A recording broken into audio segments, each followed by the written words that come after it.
Good evening, ladies and gentlemen. Welcome to tonight's debate among candidates for the State Senate and the General Assembly from the 2nd Legislative District in New Jersey. The 2nd District includes most of Atlantic County, and it is co-sponsored tonight's debate by the William J. Hughes Center for Public Policy at the Richard Stockton College, and also by the Press of Atlantic City. My name is Peter Brophy. I am the interim executive editor at the Press of Atlantic City. This is the first of 3 debates that are being co-sponsored by Stockton and the Press. The second will happen in about 2 weeks in the 1st Legislative District down at Cape May Courthouse. The 1st Legislative District includes Cape May County, Cumberland County, and part of Atlantic County. And then about 3 weeks, the 3rd debate that we're co-sponsoring will take place at Stockton College itself, and that will be among candidates for the 9th Legislative District, and that includes for us Galloway Township, Little Lake Harbor Township, and many points farther north. Putting these debates together involves a bit of work, and I'd like to introduce one gentleman who put in quite a bit of work. The director of the William J. Hughes Center for Public Policy is Dan Douglas, standing in the back. I want to say that we at the Press have found him to be a very professional and excellent person to be in partnership with, along with all the people at Stockton. So it's been a good experience for us, and we think for the public in general. Our moderator tonight is a woman I've come to respect a great deal, is Sharon Schulman of Stockton. Her title, which I always get wrong, so I wrote it down this time, is Chief Executive Officer, External Affairs and Institutional Research. Thank you, at Stockton. So at this point, Sharon will take over as moderator, and the debate will begin. Sharon, thank you. That's why he couldn't read it. I had his glasses over here. Thank you, Pete, and thank you all for coming out. Stockton sees these debates, and the Hughes Center sees these debates as something very, very important to the public and the availability of hearing the different candidates. Tonight, we're going to have the 2 Senate candidates, and I'm going to introduce them, and if I get my lefts and rights wrong, somebody correct me. From the audience left, Democratic incumbent, State Senator Jim Whalen. On your right, the Republican challenger, Atlantic County Sheriff Frank Ballas. We have 2 questioners tonight, and we have one of our assistants from the Hughes Center who's going to be our timer, and we'll make sure we stay true to our rules as we set them up. Aaliyah Montague is our timer tonight, and our assistant. John Frungen, who is a senior research associate from the Hughes Center, will be one of the questioners. Many of you may know him from a few years ago when he was an investigative reporter, among other jobs, at the Atlantic City Press. And Linda Cohen, who is a staff reporter currently with the Press of Atlantic City, is also with us. So I thank you all for all your help tonight. Let me go over the rules of the debate, and I don't expect to have any problems, but I will keep strictly to them. It is Stockton, not only Stockton policy, but it happens to be state policy that we cannot allow campaign signs on our grounds. The college and all higher education is seen as neutral territory, so please do not display any signs, any banners, that type of a thing for the debate tonight. We will have to ask that they be removed. The questions will be posed by the 2 questioners, and we will not be taking questions from the floor. I'm also going to ask that if you have any applause, you hold everything till the end so that we don't have any cheering or anything else for different candidates as we go along. The format that we're going to use is one that we have used for the last several debates, and we've been doing this for several years now, and was previously agreed upon by all the participants. There will be a 2-minute opening. The first opener decided by a toss of the coin, and alternating party candidates after that. Frank Ballas has won the toss of the coin and has elected to go last on the opening. Then we will give the first question to an opening candidate, and the questions will be alternated from there. Aaliyah will be giving the candidates warning signs at 30 seconds and at 15 seconds. Their questions can be answered. There's a 2-minute response by the person who was asked a question, and a 1-minute rebuttal from the other candidate if he wishes to do so. There'll be a 1-minute close. The first opener is the first closer, and the same order from opening will follow. We ask that you stop when you see the signs, gentlemen. in fairness to the other candidate, so that we can gauge the other candidates in more questions. So I believe we are ready for opening. And Jim Whalen, you open. Thank you. Thank you. First, let me thank Stockton College and Press Atlantic City and all of you for their involvement in this event. Folks I talk to are frustrated, frightened, and angry. Frustrated because the deal used to be that if you worked hard and played by the rules, you'd be able to get a decent job, buy a home, and take care of your family. Folks are frightened because that good job is now a part-time job, and they're in danger of losing their home. And they won't be able to pay the bills if one of the kids gets sick. And they're angry because instead of the deal they thought they'd be getting, the deal now is the rich are getting richer, the middle class is losing ground, and the poor are being buried. By any measure, more and more wealth is being concentrated in the hands of the super wealthy, with the greatest benefits of the recent recovery going to the richest among us. That's not right, it's not fair, and it's not good for the economy. The last time our nation had this kind of disparity in wealth was 1928, followed by 10 years of the Great Depression. Within our region, the situation is worse.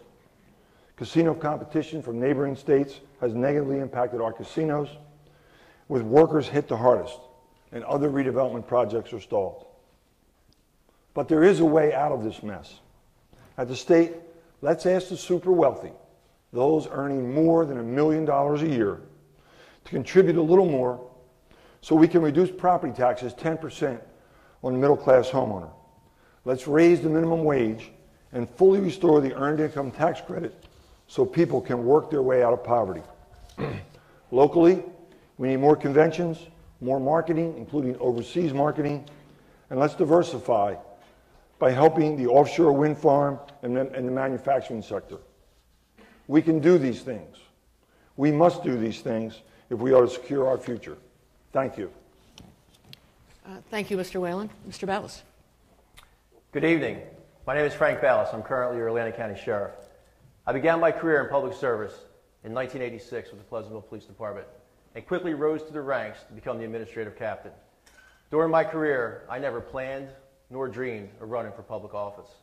Members of the Sheriff's Office came to me and asked me to run because they believed I could make their workplace better. And this would give me the opportunity to protect and serve a greater number of people. While campaigning for sheriff, I made several promises. Once I took office, I was able to fulfill each and every one, and then some. For example, our officers played a vital role in the investigation and takedown of 2 violent gangs within Atlantic City. These operations have made Atlantic City a safer place. The crime and murder rate has dropped substantially. The residents of Atlantic County now know they have a sheriff's office that they can count on. I believe I bring a different perspective to the office of State Senate. The training and experience I've received over the last 28 years in municipal and county governments gives me a unique outlook into state government. And in the private sector, my wife Cindy and I owned and operated a private business, a small business, creating jobs right here in Atlantic County. And I have a direct understanding of the challenges that government places on small business. I'm running for Senate for so many reasons. First of which is to bring real leadership back to the 2nd District. In the past, our district has had strong leadership with Senators Gormley, Persky, and Farley. That type of leadership is lacking today. Under Jim Whalen, our government spends too much, taxes too much, and we've lost 15,000 jobs. As your senator, I will fight to cut our taxes, work with Governor Christie and all members of the Senate to bring development and jobs back to Atlantic County. My name is Frank Ballas. I'm running for State Senate, and I'm asking for your vote. Thank you. I see we have a real timer when we do this. With sound. Yes. So now we're going to go to our questions. The first question goes to our opener, Mr. Whalen. Senator, what do you think are the most important issues in this campaign? I think there's one, the economy, specifically property taxes. More and more people are losing their homes to foreclosures. More and more people are worried that the ever-escalating cost of owning a home, even if you paid off the mortgage. We see property tax bills that are going up. In the last 3 years, property tax bills have gone up on average over 15%. We need to do something about that. I support the plan, frankly, that was put forward by Senator Sweeney that cuts everybody's property taxes by 10%, gives them a dollar-for-dollar credit on their income tax. So the typical property tax bill is somewhere between $7,000 and $8,000. You give somebody a 10% reduction on that to a middle-class homeowner. That's not only good for the homeowner, that's going to help the economy because those people are going to go out and spend that money. They don't have the ability to salt it away or invest it overseas or whatever. They need to buy a new appliance. They need to get the car fixed. They need to buy their kids' school clothes. So you get a double bounce when you give $700 or $800 to a working family in our state. It's good for them. It's good for the overall economy. And it shows them that hanging their property tax relief is on the way. We've just seen ever-escalating property tax relief, and that's got to change. I think that's number one. The question is, how do you pay for it? I think, as I said in my opening, the millionaire's tax, which again is a tax on the second million that you earn. If you earn $1 million, you pay the old rate, and if you earn $2 million, you pay the old rate on the first million and the enhanced rate on the second million, and that will give us the dollars we need to provide some real property tax relief for the homeowners here in New Jersey and in Atlantic County. Thank you, Mr. Whalen. Mr. Bellis, would you like to give a 1-minute rebuttal? Sure. I agree, the economy, but I would also like to add jobs and taxes. Like I said earlier, we're overtaxed. Let me bring you back to 2006. In 2006, my opponent cast that critical vote to shut down our state, which closed our casinos, and 50,000 casino employees went without a paycheck. We have never recovered since then. The revenue from casinos has gone down each and every year. Our conventions, people are afraid to bring a convention here because they're not sure whether the state will shut down, the casinos will shut down, and we need to make sure that that never happens again. Again, jobs, taxes, and the economy, we need to make sure that this area is business friendly, and we're going to reduce the burden of taxes on businesses to bring businesses here. And businesses will create the jobs that we need, and the jobs that we need will then enhance the economy. And that's the way we need to get it done. Thank you. Before we go on to the next question, I'm going to ask Aaliyah, can you hold those up a little higher when you do this because of the lights? It's really hard for us to see them up here. Thank you. Next question from Linda Cohen. Sheriff, how would your budget priorities differ from Senator Whalen's? Thanks, Linda.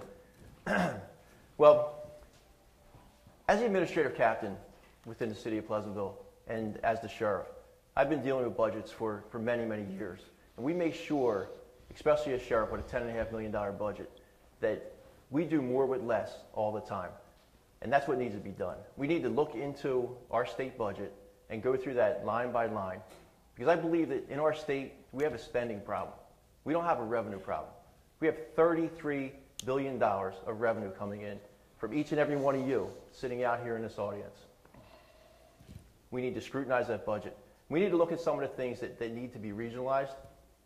And basically what we need to do is go line by line and attack that budget. We need to look at school funding and make sure that that's being addressed. We need to look at regionalization and shared services. Right now we're looking at sharing a service and a countywide dispatch, which will save money in each municipality.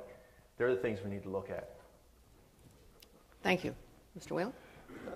First of all, I agree that the first place to look is cuts. The problem with the cuts that we have seen under the last 3 years is that the cuts have been on the municipal aid and school aid side. All that does is force the towns and the school boards to raise their property taxes because they were getting so much aid, now they get less aid. We need to go through on the operational side of state government and make sure we are as lean as possible with regard to that, and we're not. We need to do a better job in making those kind of cuts. I think also we need to restore women's health. For $7.9 million, a 9-to-1 match from the federal government would let us reopen the 6 health centers that have closed and let us provide health services for literally thousands of women in this state and families who are not getting the health care that they need. That would be a priority. Let's restore the aid that went to school boards as well as to municipal aid so we can dampen down the property taxes. Thank you. John, next question, please. Senator, the Stockton poll has found 80% of New Jersey voters saying that property taxes have gone up in the last 3 years, either a little or a lot. You somewhat addressed this issue of what should be done about property taxes in your last answer, but I'd like you to amplify it. And the state has done, the legislature and governor did take some actions to try to control property taxes with a cap. This anger that's being expressed, what does that say about the efforts to date?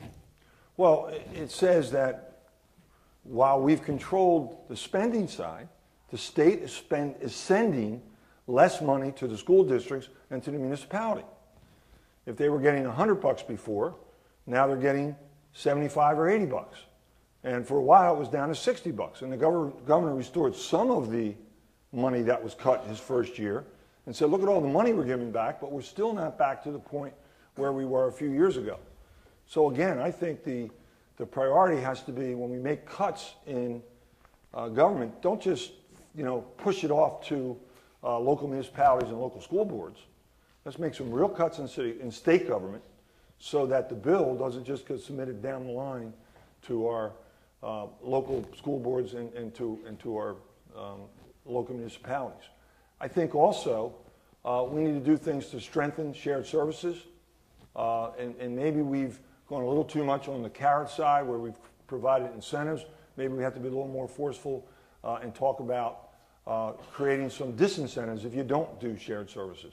We have too many layers of government. We have too much government in New Jersey. I think everyone agrees with that. But nobody wants to give up their precious home rule. I think we need to do that if we're going to be serious about cutting government spending from the state level through the counties on down to the local municipalities. Thank you. Mr. Ballas. Yes.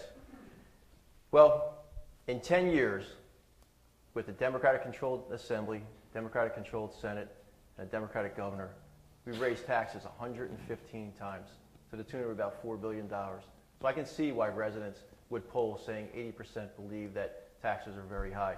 In 2006, our sales tax was raised to 7%, and it also now applies to phones, magazines, club memberships, vehicle registrations, where you're already paying a fee and now you're taxed on top of your fee, parking and landscaping.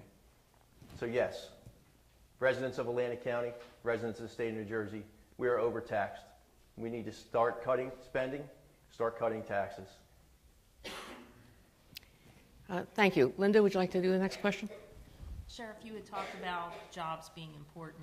What can be done to stimulate jobs and the economy in the state? Who's your question to? Is it to Mr. Ballas? Sure. Okay. Thanks, Linda. Yes, again, I believe that jobs, taxes, and the economy, and there's a common thread that goes through each and every one of them. And by reducing the burden, the tax burden on our businesses, as some of you may know, Forbes magazine just did an article where they conducted a survey of the top 200 places to open a business. Atlantic City came 200 out of 200. And one of the reasons is because it costs 8% more to operate a business right here in Atlantic City than it does anywhere else in the country. If we can reduce the burden on businesses tax-wise, we can bring businesses into this area. And by bringing businesses into this area, we're going to create jobs. It's not really the government's responsibility to create jobs. The government already is number 2 as an employer in the state of New Jersey. Right underneath pharmaceutical and tourism. And tourism is very big to us, and we need to concentrate on that. I can tell you, in June, the end of June, I went down to Charlotte, North Carolina for the National Sheriff's Conference. 15, 18 years ago, you couldn't walk the streets in Charlotte. They brought the banking and insurance industry and NASCAR. And of course, we don't have NASCAR here, but we have casinos. They were able to get convention and conference one after the other. It's beautiful there. If it can be done there, it can be done here. Throughout my career, many times people have told me, your thinking will never happen. You can't get it done. And we've been able to get it done each and every time. We need a new way of thinking in Trenton. We need to bring common sense to Trenton, and we will attract businesses here. The governor and lieutenant governor, they've been able to attract businesses to North Jersey. We need to get that kind of thinking down here. We finally have a governor who is paying attention to this district, to Atlantic County. We need to capitalize on that, He needs people up there to support him and not send him bad bills that he has to veto and conditionally veto time and time again. Right now, you see most of the Democrats, they're wrapping their arms around Governor Christie because he's polling so high. But it's just not true. They don't support him. Thank you very much. Appreciate that. John, can we have the next question, please, for Mr. Whalen? Do I get a rebuttal? Oh, I'm sorry. Okay. Yes, you do. I think there are a number of bills, and the sheriff alluded to some of them, and frankly, the governor vetoed them. We have one bill that would have allowed a person on unemployment to continue their unemployment while they're in a job training program. The governor vetoed that. So there are times that I disagree with the governor, and frankly, there are times when I agree with the governor. So and when I agree with him, we're going to support him, and when we disagree, we're going to take issue with him. I think, though, that there are some things that we have done that the governor has been able to support. One is a tax credit for businesses that, as they create new jobs, they get a tax credit for every new employee that they bring in, starting with 10 employees. So that there's an incentive there. Let's create new jobs. You will get a tax credit. I think also that we should pay special attention in this area to our veterans. I was one of the sponsors of the Helmets to Hard Hats, so that as people come out of the military, we can hopefully transition them into the job market, into a career. Thank you. Now, John, would you like to ask the next question? Sure. Atlantic City's casinos continue to struggle, and with them, this region's economy. Are you satisfied with the results of creating an Atlantic City tourism district? Should something else be done? Are we satisfied? No, we're not satisfied. All you have to do is look at the numbers. And we know that there is a lot more that needs to be done. I think there are two things. One is sort of a fundamental approach. Let's get back to some basics. Conventions certainly have to be a part of it. And I have, frankly, been frustrated that the Convention Center Authority is understaffed right now. I know there was a transition from Convention Center Authority becoming part of CRETA. When I was on the board there in the early 2000s, we had 12 salespeople in the workforce. Now we're down to 5.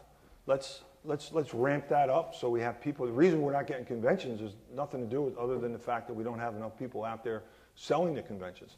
Secondly, I think we need to do some overseas marketing and make ourselves part of what I would call the East Coast destination. I don't know that overseas travelers, frankly, are going to come just to Atlantic City, but I think they would come to Atlantic City and go up to New York or down to Washington or over to Philly as part of an East Coast destination. And I think we need, and I've had some conversations with both folks at the Convention Center Authority as well as CRETA about trying to implement a program like that so we can get some overseas travelers.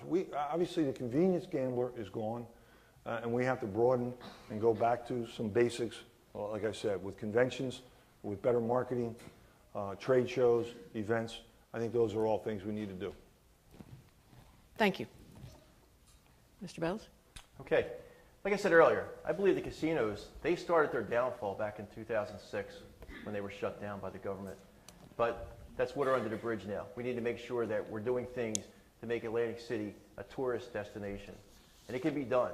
Growing up here as a child in Atlantic City with the $1 Million Pier, the Steeplechase Pier, the Seal Pier, there's family entertainment that can be brought to Atlantic City. We look right across the street. I'm sure you saw the ground tour up. Bass Pro Shops is coming in here. We brought Miss America pageant back here thanks to our county executive and our lieutenant governor taking that initiative. Things can happen here.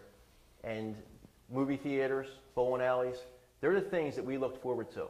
You know, when residents of Atlantic City voted for casinos and states voted for casinos, people were told you wouldn't have to worry about your property tax. Well, guess what? Ask anybody who lives in Atlantic City, and for that point, anywhere in Atlantic County, if they're worried about their property taxes right now. We need to make sure that we're bringing business here in Atlantic City, making this a destination, and making sure that they will complement the casinos. Thank you. Linda, next question, please. Sheriff, with everyone having a stake, everyone in the state having a stake in Atlantic City, do you think that it's fair to limit the CRDA funding to just the city, or would you see some exceptions, for example, funding police in Pleasantville where it's realized that Atlantic City and Pleasantville do share crime? Would that be fair to as well share funding? Great question. Well, first of all, I don't think that CRDA money should be used to fund employees. I don't believe that's part of CRDA's mission statement. They're to fund projects, to fund infrastructure. We need to fix the infrastructure here in Atlantic City. Every street in the city of Atlantic City should be paved. Every curb should be fixed. Even if behind the curbs there's buildings or empty lots, if someone coming to Atlantic City sees a street that's paved and drives down it, they're having a pleasurable ride. Right now, you drive down the street in Atlantic City, you have to hold onto that wheel because it's going to shake right off the street. They're the things we need to fix. I believe that CRDA money should actually be regionalized. It could be used throughout Atlantic County. You know, we're talking about a project out at NAFEX with the Aviation Research Park. If that gets built and CRDA can help fund some of that, and I know Stockton College is partnering in that and being the overseer, and what a great organization. We can create good paying jobs, and these good paying jobs will then support the casinos. We can't be small-minded and say this money just needs to stay within Atlantic City. We see the way some of this money is wasted. You look at the Pinnacle site, where they spent millions of dollars to put ground and grass and a sunken boat and a statue, and now the property's sold, and they have to take all that back up at another expense and decide where they're going to put it. That stuff shouldn't be happening. As a state senator, you have to make sure you're working hand in hand with CRDA to make sure it doesn't happen.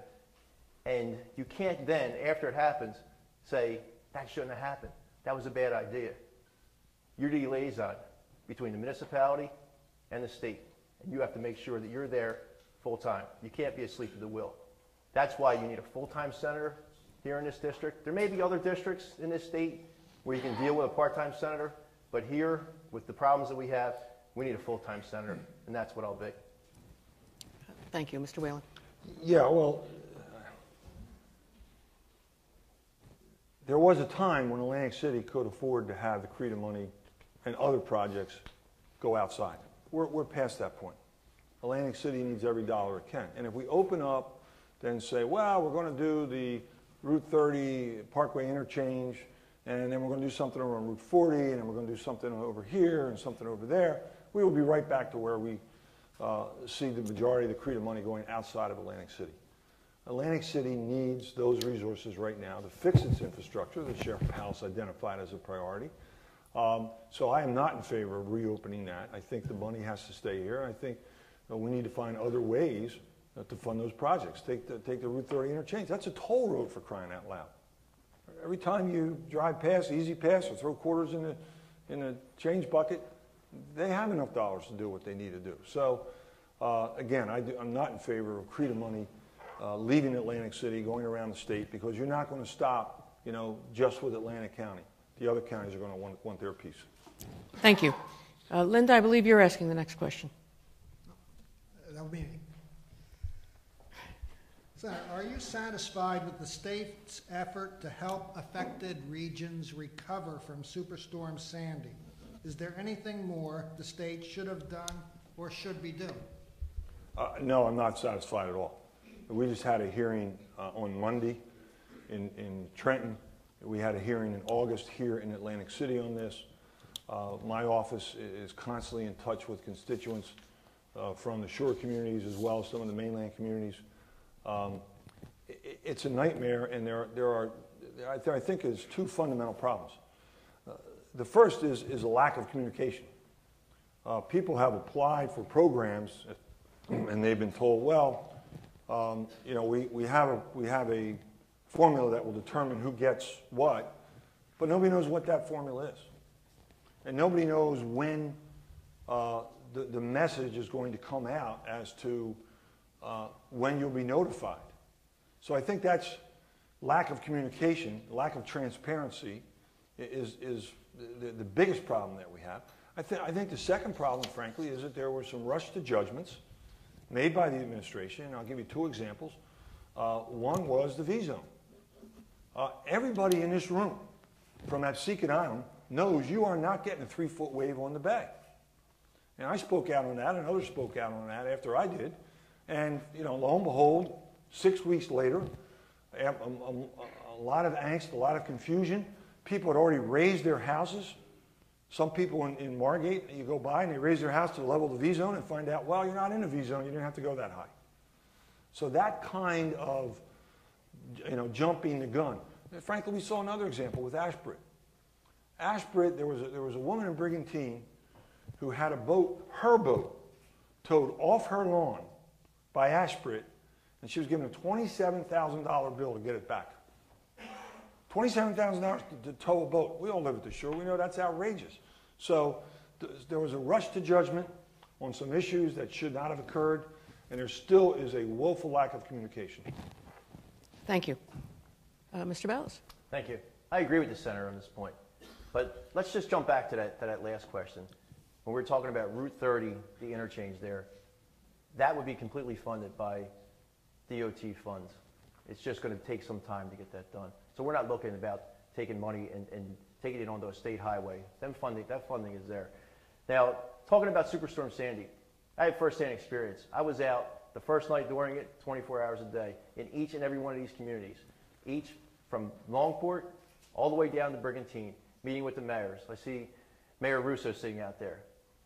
Myself, the county executive, emergency management, on a daily basis, we met with them to see what they needed. But when you're looking at federal government, state government, county government, and municipal government, we need to find a way to make sure that they're all working together. Right now, there's billions of dollars that's going to come into this state. We don't know where that money is going to go as far as fixing the infrastructure, mitigation projects. We need to make sure that that money is spent correctly. Thank you very much. Linda? What restrictions, if any, would you place on the rebuilding of damaged or destroyed properties that are vulnerable along the storm? Repeat that question? What restrictions, if any, would you place on rebuilding of damaged or destroyed properties that are vulnerable to storms along the shore? Okay, well, I think that's really a question for the federal government. And that's going to be part of the FEMA insurance plan. And there's going to be restrictions, I'm sure, that are going to be placed on property owners that continually are in harm's way when storms come in. The problem that we had here on our coastline, and luckily we weren't up north a little bit further because they really got it. They took it on the chin pretty hard.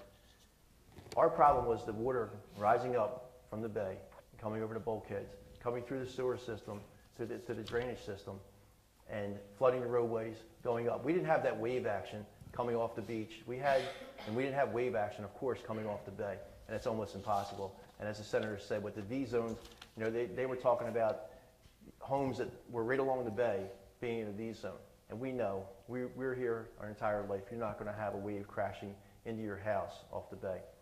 So we need to make sure that state government really looks and makes sure that the mitigation, we need to look at, probably raising the bulkheads so the roadways aren't going to flood, and changing the storm drainage system so it's not then going through the storm drainage system and coming up in the streets, instead of asking each and every one of these homes to be raised. It makes absolutely no sense. If you can raise the bulkhead and have a real mitigation project, you're not going to be putting people out of their homes. And as you know, a lot of these homes cannot even be raised.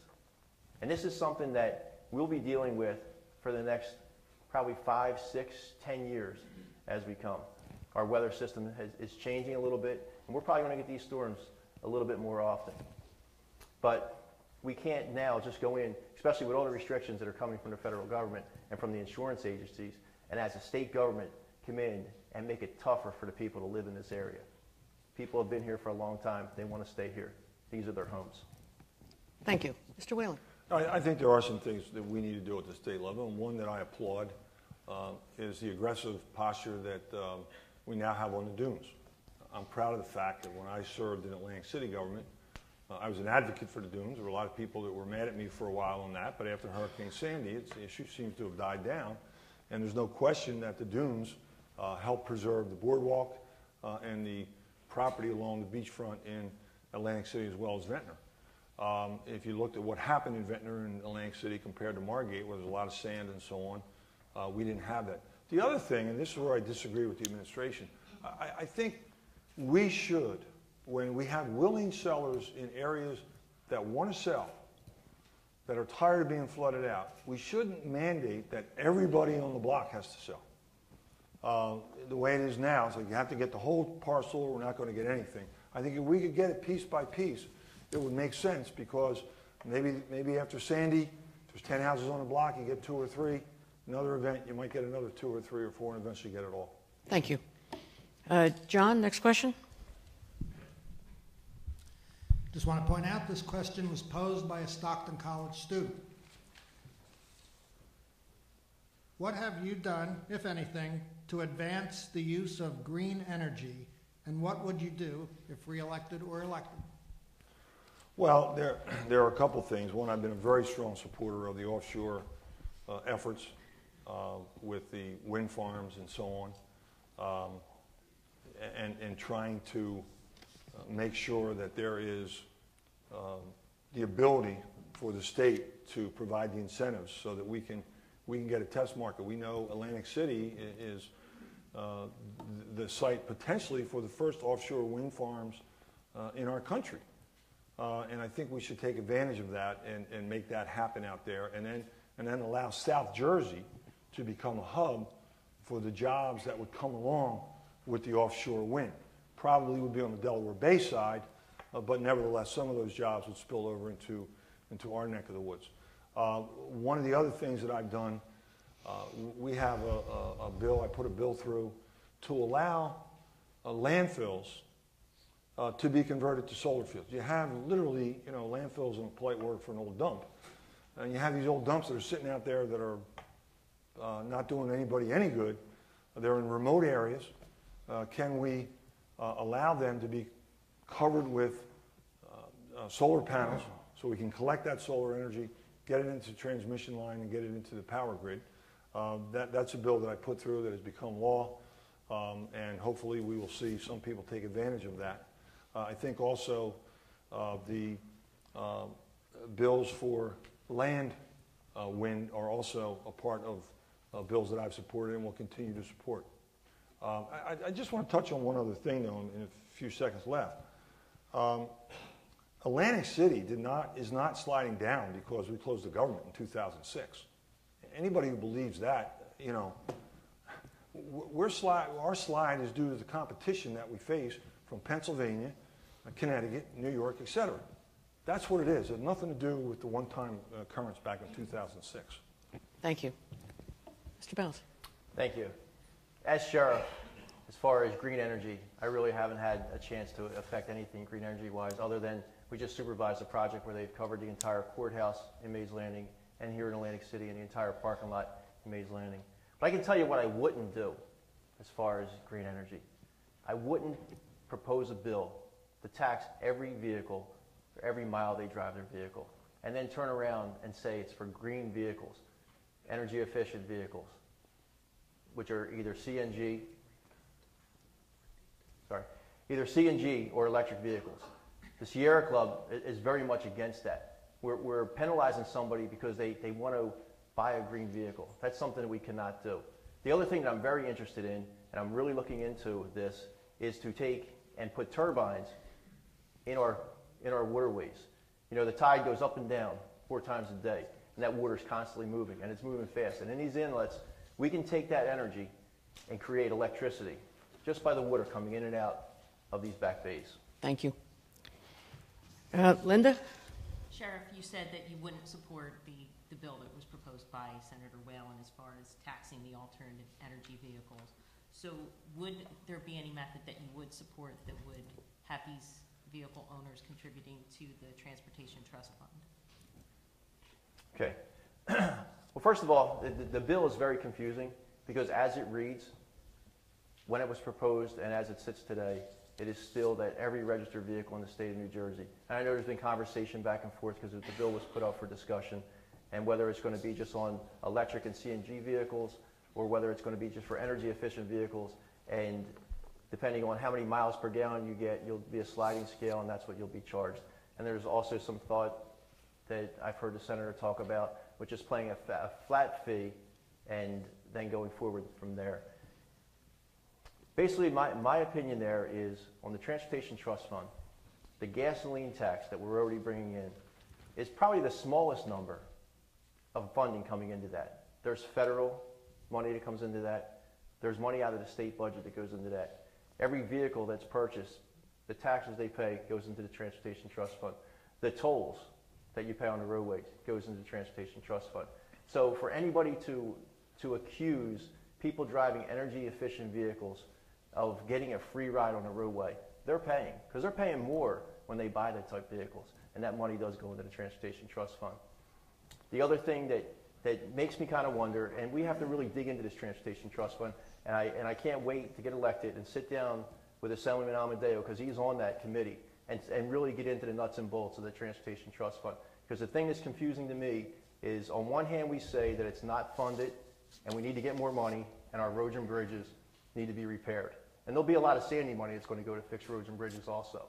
And we're not even sure where that money is going to be spent. We already talked about that earlier. But on the other hand, we propose a bill that makes the buses that do more damage than any vehicle, especially energy efficient vehicles, to our roads and bridges, and make them exempt from paying tolls. And that money goes in the Transportation Trust Fund. So it can't be both. It can't be fully funded and be short too. Thank you. Mr. Whalen. Two things on this. The first is, I wish Sheriff Ballas would stop misleading people on this, and the bill's not that complicated. You don't even have to read the whole bill. You just read the cover. I'm going to read directly. It does away with the gas tax. It exempts passenger vehicles from motor fuels tax. For New Jersey drivers, it does away with the gas tax. We put the bill up for discussion because we have a problem, folks. The American Society of Civil Engineers, not Jim Whalen, not the Democratic Party, the American Society of Civil Engineers give our roads and bridges a D. Over 35% of our bridges are evaluated as functionally obsolete or structurally deficient. To me, and then when you look at the actual money that's being generated from Transportation Trust, from the gas tax, the high point was 2008. Cars are getting more efficient, and yes, alternative fuel vehicles are not contributing through the gas tax. I put the bills up for discussion. Let's have that discussion and figure this out. Thank you. Thank you. John, next question. I'd just like to follow up with that. New Jersey's gas tax compared with the rest of the nation is relatively low. Would you support a gas tax increase, or how would you fund the Transportation Trust Fund? This has been an issue for years. Well, when I introduced this bill, and then a second bill that addresses the alternate fuel vehicles, I asked the chairman of the respective committees, the bills aren't ready to be voted on.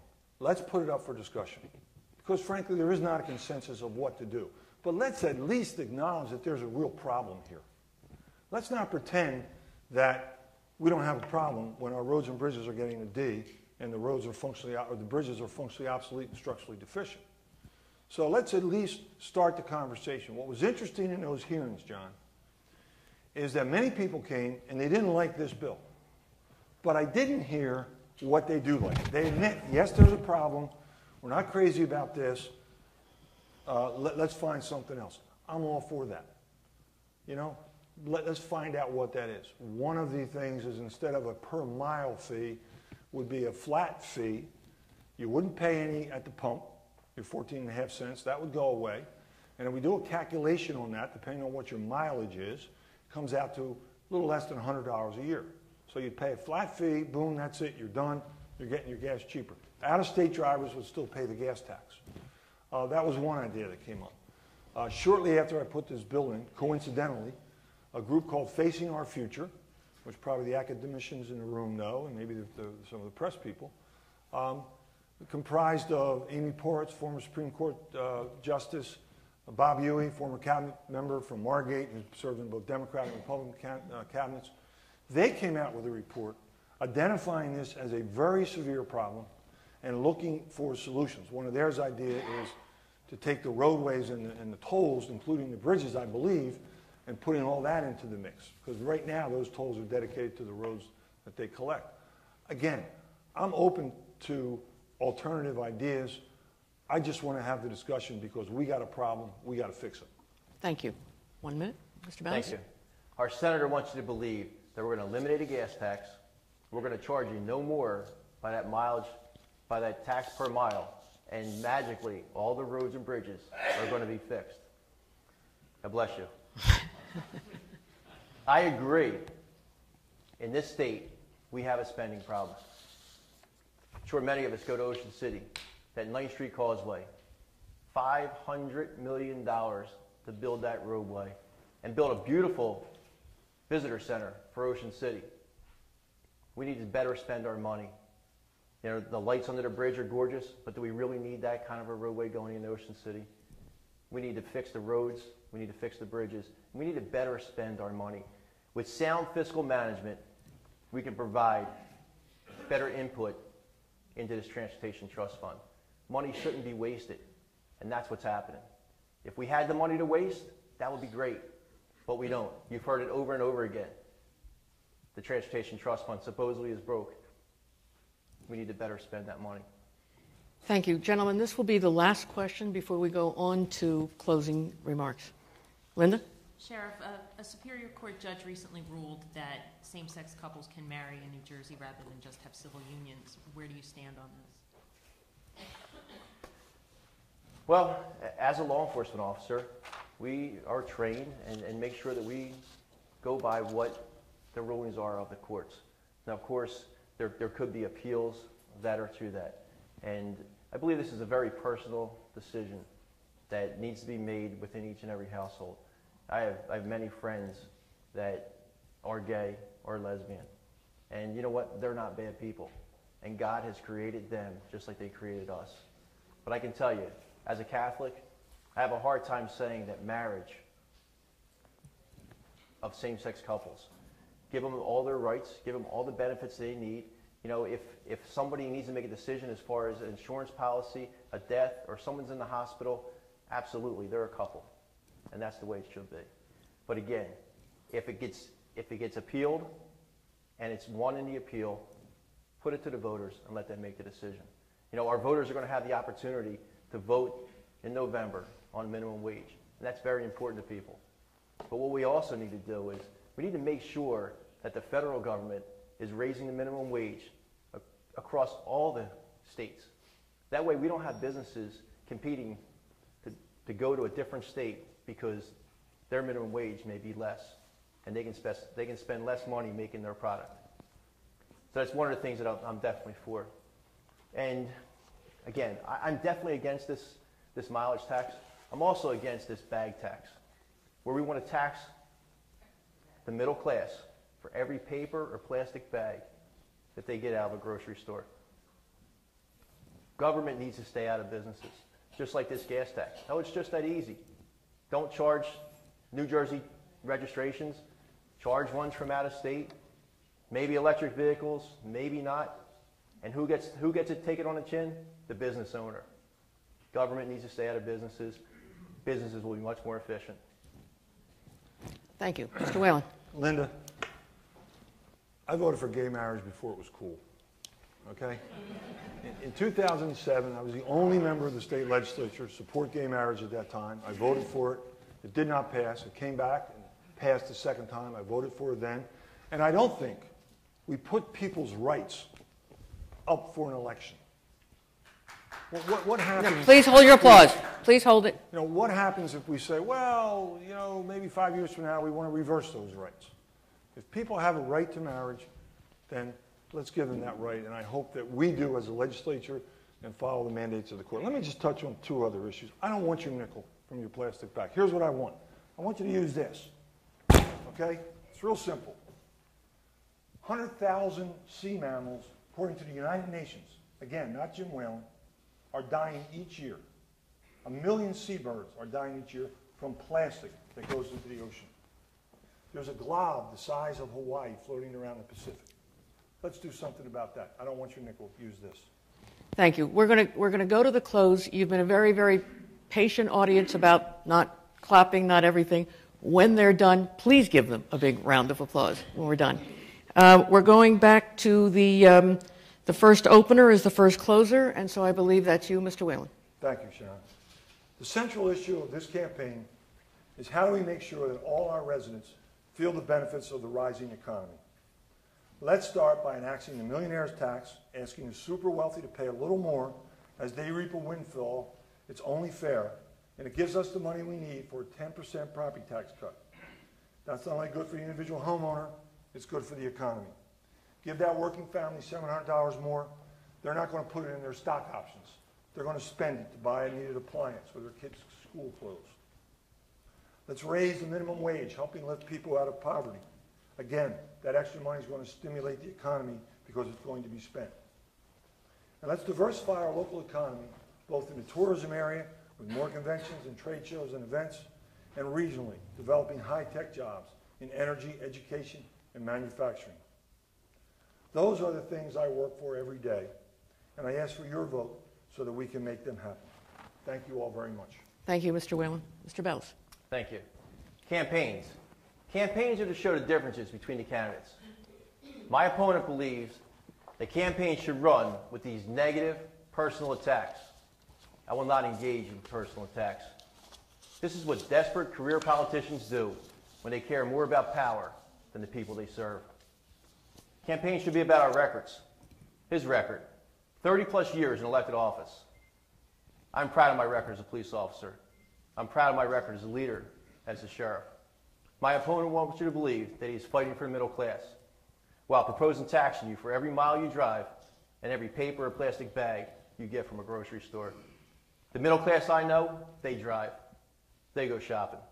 In the last 8 years, my opponent has failed to take any serious or effective measures to limit property tax. What now would make you believe he will fight for property tax relief?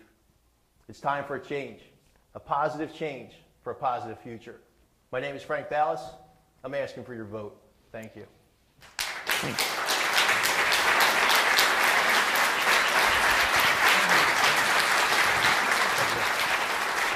Thank you.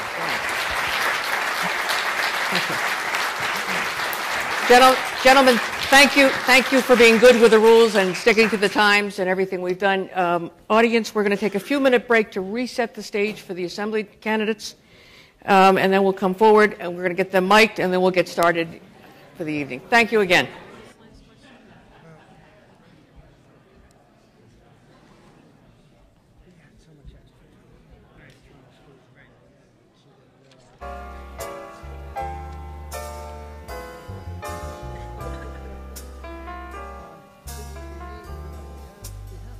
This love of mine goes on and on, though life is empty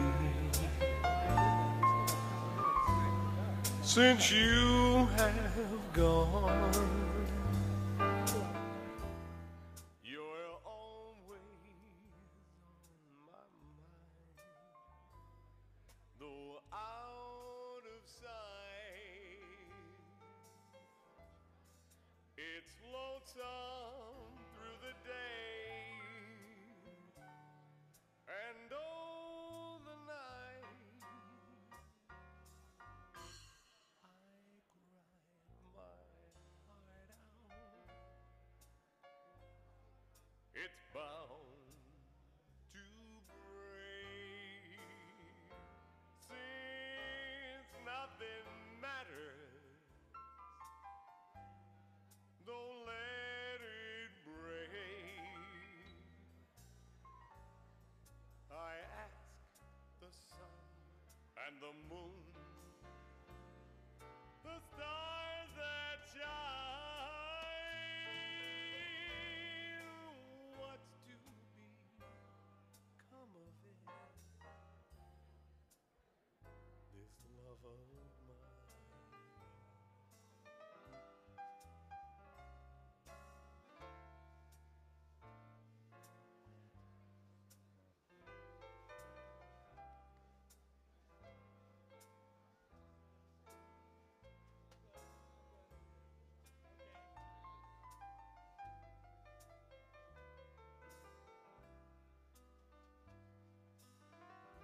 You're always on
goes on.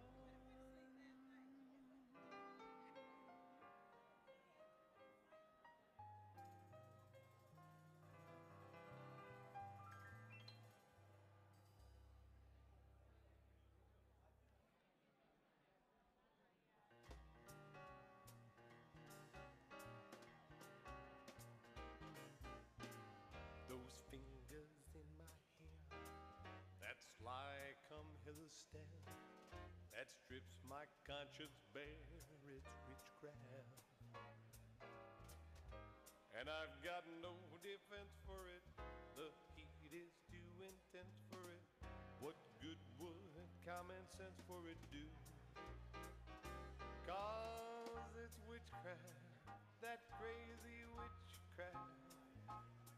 And although I know it's strictly, it's taboo.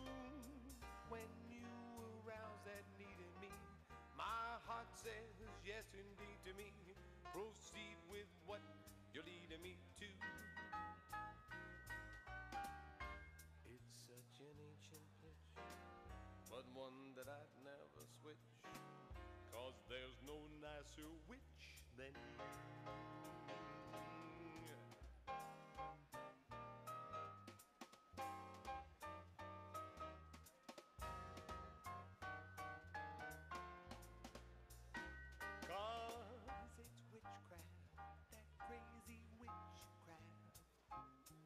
Although I know it's strictly, it's taboo. When you arouse that need in me, my heart says yes indeed to me. Proceed with what you're leading me to. It's such an ancient pitch, but one that I'd never switch. 'Cause there's no nicer witch than you.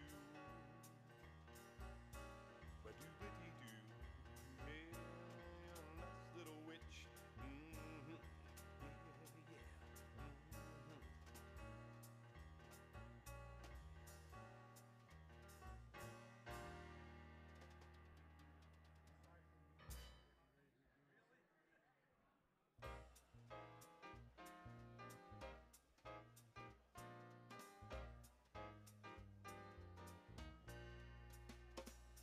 I'll be loving you always, with a love that's true, always.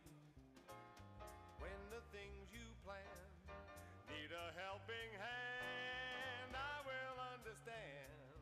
Always, always, things may not be fair, always. That's when I'll be there, always. Not for just an hour, not for just a day, not for just a year, but always.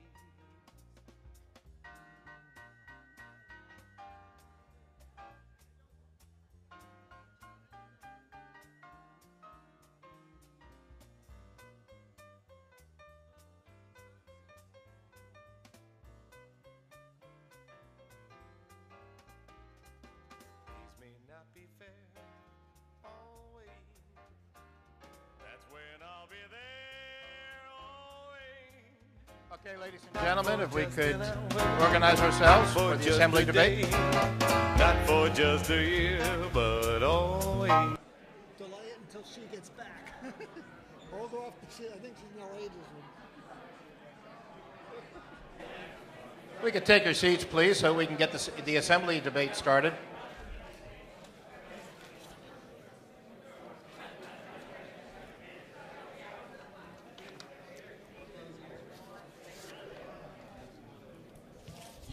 Enough hugging.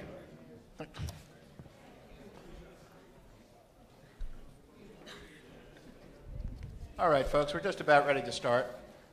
This, of course, is the debate among the assembly candidates, or the candidates for the General Assembly in the 2nd Legislative District. It is going to be moderated by Sharon, just as before, and I'll let her take it away.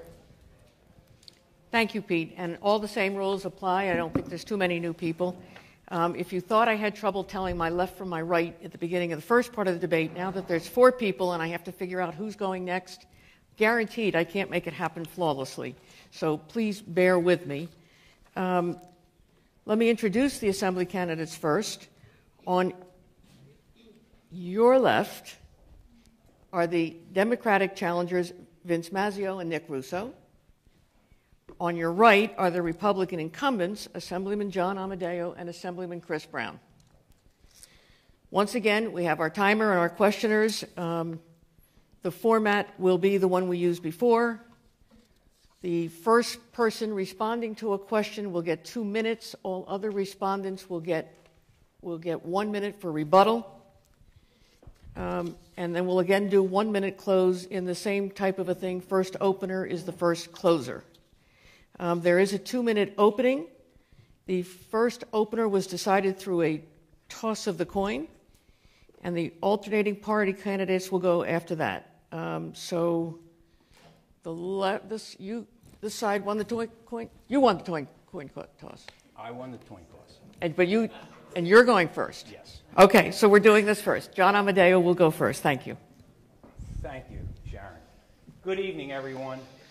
You know, over the last 4 years, we've made real progress digging ourselves out of the policies that gave us a $2.2 billion deficit, a 70% increase in property taxes, and 190,000 private sector jobs lost.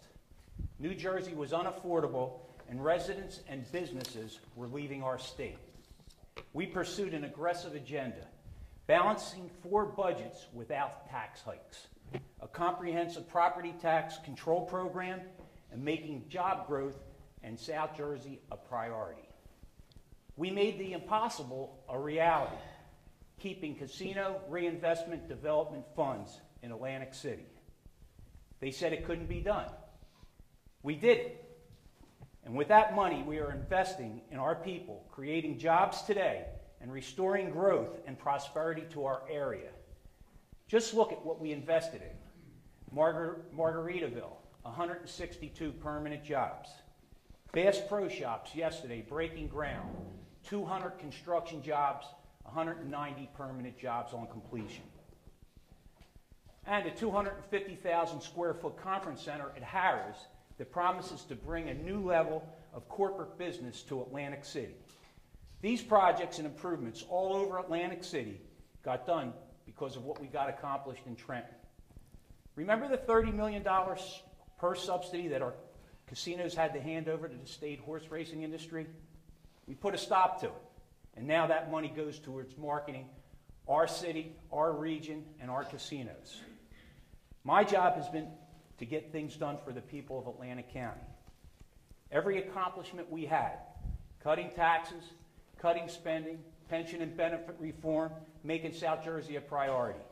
It happened because we worked across the aisle, advanced an agenda for the residents of Atlantic County. Thank you. Thank you. Okay, I believe Mr. Brown, you're next. Thank you, Sharon. I want to thank the press of Atlantic City and the Richard Stockton College of New Jersey for hosting tonight's event right here at Dante Hall.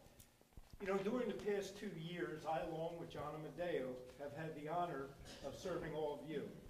You elected us to work hard for you and solve problems, not to engage in partisan bickering. I'm proud to say that by rolling up our sleeves and reaching across the aisle, we have been the most effective legislative team from this district in over a decade. We have done what was needed to be done to make sure that we got results. For our working families, 2 balanced budgets with no tax increases, the lowest rise in property taxes in 20 years, $3.2 billion for construction jobs. For our seniors, we fought to maintain the senior property tax freeze, prescription drug program, and Meals on Wheels, all to ensure that our seniors can enjoy their golden years right here in New Jersey. By working together, our local economy continues to grow with unprecedented new private investments, such as some of the projects that John mentioned. Margaritaville, Bass Pro Shop, the Harrah's Conference Center. When you put it together, we're talking over $300 million in capital investments, creating nearly 1,000 jobs. And with the Internet Gaming Law, which I am proud to have co-sponsored, we will be a national leader in online gaming while doubling the amount of investment for capital construction right here in Atlantic City. These accomplishments highlight the difference between now and 2 years ago. 2 years ago, New Jersey was known for Snooki and DJ Jazzy Jeff, whatever his name is. Possibly the worst TV show ever made. Now we're known for Miss America and the Super Bowl. Thank you. That's progress we all agree upon. Thank you, I'm Mr. proud of Brown. my record. Thank you. Thank you. And now, Mr. Russo. I also want to thank the Stockton College and the Press of Atlantic City, as the other candidates did, for this debate. It's very, very important for people to get to hear and see their candidates, to give voters a chance to make their selection here in the 2nd Legislative District. I'm the mayor of Longport, and I've been a public servant for most of my life. In addition to being the mayor, I'm also a volunteer firefighter. And before that, I was a law enforcement officer for 25 years, including time, I am very proud to say, with the Atlantic City Police Department and the Atlantic County Prosecutor's Office. I mention this part of my life because I strongly believe in public service. I have served the people of Atlantic County and the state of New Jersey for over 30 years, and I want to continue to do so as your assemblyman. It's time the 2nd District has an assemblyman that will go to Trenton and fight hard for the middle-class families and address the needs of our working residents. I know the people of Atlantic County are struggling to get through these tough economic times, and that's why I'll make it a priority for the middle class to see a 10% property tax cut and promote an increase in our minimum wage, and that the funding for women's health centers is restored. As a career law enforcement officer, I have a real understanding of the need for common sense gun reform. I believe in the Second Amendment, but what we have to understand here is that background checks, banning high-capacity magazines, and preventing the mentally ill from obtaining firearms is not an infringement upon those rights. It's a matter of public safety. Thank you. Thank you. And Mr. Mazzio. Thank you. Before I start, I want to thank the Press of Atlantic City and Richard Stockton College for organizing this debate. I also want to thank Assemblyman Amadeo and Brown for participating in this debate with us. For those that do not know me, I'm Vince Mazzio. I'm the mayor of the city of Northfield. I've been mayor for 6 years. Prior to that, I was councilman for 4 years. I am also a businessman. My family owns and operates B.F. Mazzio in Northfield, New Jersey, and we have been doing that for 54 years. I'm here today because I believe that the Assembly would benefit from having members with my business and local government experience. In recent years, tough economic times and ways of delivering government have made it challenging for municipalities to operate. Diminishing municipal aid, school aid, and working with the 2% cap have made it difficult for mayors like me to stabilize our tax rate while providing essential services that our constituents depend on. I believe this forum is an opportunity for my running mate and I to put forth solutions that will allow municipalities to remain fiscally conservative while making sure they are maintaining, improving the quality of life for the residents. So for the residents of the 2nd Legislative Districts, I hope we have a thoughtful and productive debate. Thank you. Thank you. And I believe the first question is coming from Linda, and it's going to Mr. Amadeo. Assemblyman Amadeo, what do you think are the most important issues in this campaign? Without a doubt, property taxes. And we've seen a lot of work under the leadership of Governor Christie be achieved. As I stated earlier in my opening comments, we implemented a 2% hard cap. We've done arbitration reform, pension and benefit reform, and we've actually given in this past budget $9 million to education funding statewide. That's $100 million more than ever in the history of the state of New Jersey. We still have more work to do to finish the job. Property taxes is the #1 issue. Everyone suffers. We're the highest taxed state in the country. The median throughout the country is $2,600. We're at $7,400. I am a co-sponsor. I believe consolidation and shared services as we move forward is one of the prerequisites to help taxpayers. I'm a co-sponsor on Senate President Sweeney's bill that gives a 10% direct tax credit back on your tax bill. I know the governor publicly announced that he would forgo his tax incentive and sign President Sweeney's bill and make it law. It's just been languishing in the Senate. We need to quadruple the renter's property tax credit from $50 to $200 and increase the earned income tax credit to $25. It exists currently at 20%. Closing loopholes within the property tax cap is a must. A lot of municipalities are looking to implement user fees. I can tell you, under this governor, we have had no new taxes, and he wants no new fees. When he mandated the 2% cap, we tightened everybody's belt to control spending, and as revenues increase and as we create job growth, we're going to be able to replenish and bring services back to where they were prior. Thank you. Thank you. And Mr. Brown, if you wish to say something, you have 1 moment. Sure, I'll take a moment. Okay. First, just to echo what John said, I do agree property taxes are our primary issue that we have to deal with, and right alongside of that is jobs. Now, when we're talking about property taxes, I find it interesting because I agree with Mayor Russo in that we do need to reduce property taxes by at least 10%. And that's why I'm proud as also being a co-sponsor of the bill to do just that. And we talk about rolling up our sleeves, reaching across the aisle, and working with our friends on the other side to get things done. This is an example where the governor had submitted a proposal for tax relief, and so did Senator Sweeney. I agreed with Senator Sweeney's version. Through the Assembly, I dropped the bill to make that a reality, and we need to make sure that we give a break to the hard-working, middle-class men and women of the state of New Jersey, and one of the ways to do that is through the bill that I'm trying to get through. Thank you very much. And now, Mr. Russo, would you like to say anything? I also believe that property tax is a very strong issue, but I'm going to add something to that. I believe that Atlantic City is really the most important issue besides the property tax. We've talked about this, you know our position on this. I just think that there could be much more done in Atlantic City because this is what's driving our economy here in the 2nd District.